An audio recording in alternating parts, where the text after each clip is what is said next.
Join Stella Academy, Goa's best coaching for IIT, JEE and medical exam preparation. Register today for Stellar Talent Search exam. Admissions are open for repeaters medical batch for NEET 2021. Congress आनी मगोंतल्यान फुटून बीजेपीत गेल्ल्या आमदारां आड सभापती मुखार आशिल्ल्या अपात्रता याचिकेचो सभापती 26 फेब्रुवारीक सुनावणी घेवन निकाल लायतलो अशें सुप्रीम कोर्टान 10 फेब्रुवारीक ऑर्डर दीत म्हणी.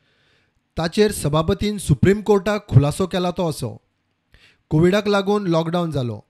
त्या उपरांत एक प्रतिवादी आमदार कोविड जावन हॉस्पिटलांत उरलो. कोविडाक लागून अधिवेशनाकूय कातर लावची पडली. ह्या सगळ्या गजालींक लागून सुनावणी जावंक पावोंक ना. 26 फेब्रुवारीच्या सुनावणेक सगळ्या प्रतिवादी आनी याचिकदारांची बाजू आयकून घेवंक जाय.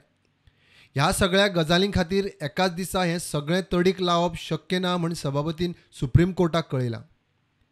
त्या खातीर 10 फेब्रुवारीच्या ऑर्डरीक ताणें क्लॅरिफिकेशन ऑफ ऑर्डरीक लेखी विनवणी केल्या. आज सकाळीं ह्यो याचिका सभापतीन सुनावणेक घेतल्यो. काँग्रेस पक्ष म्हणटा तो सध्या अस्तित्वानूच ना. 15तले 10 आमदार बीजेपीत विलीन जाले आनी सभापतीक तशें कळीत केलें. काँग्रेसीत 5 आमदार उरल्यात तो स्वतंत्र गट म्हूण काँग्रेसीच्या G10चो दावो. सकाळीं सुनावणेक प्रतिवादी 12 आमदारांचे आदोगाद आनी याचिकदार गिरीश चोडणकर तसोच सुदीन आनी दीपक धवळीकर सभापती मुखार हाजीर जाले. They filed two applications. One was for cross-examination of the petition and other witnesses. Another was an application for placing on record one copy of a resolution. So to both we have objected by giving an endorsement thereto. And the Honourable Speaker has been kind enough to hear us today on merits of the matter, and now the matter is reserved for orders. So how long it will take? That will depend upon the Honourable Speaker. Court has told to dispose of matter today. That is what the inference and that is what the contemplation we draw. But then ultimately, see, the Speaker is a constitutional authority. So let's hope. आमच्याकडे witnesses असतात ते सगळे आम्ही आमकां एक्झामीन करून दिवचे अशेंय आमचें एक एप्लिकेशन आशिल्लें.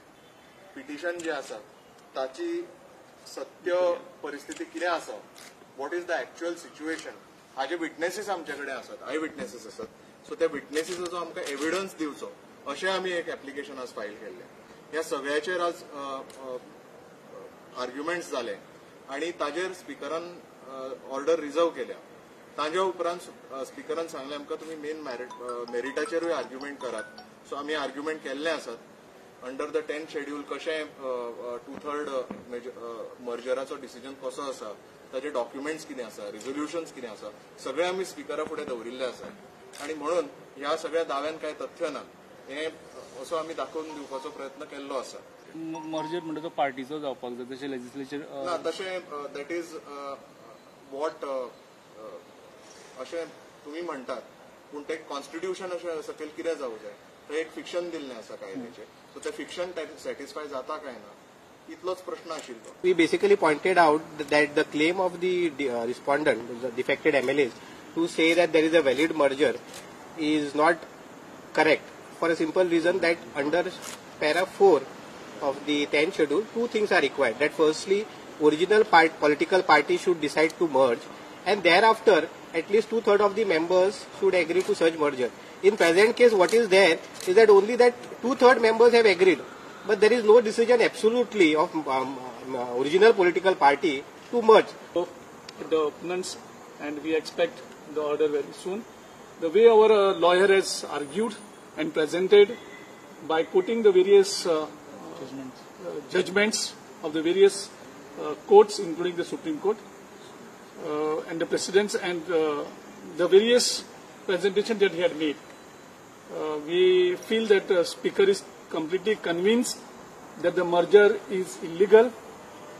They try to defend by producing some false documents also, but the truth will prevail. प्रुडंटा खातीर चीफ रिपोर्टर लौकिक शिलकार.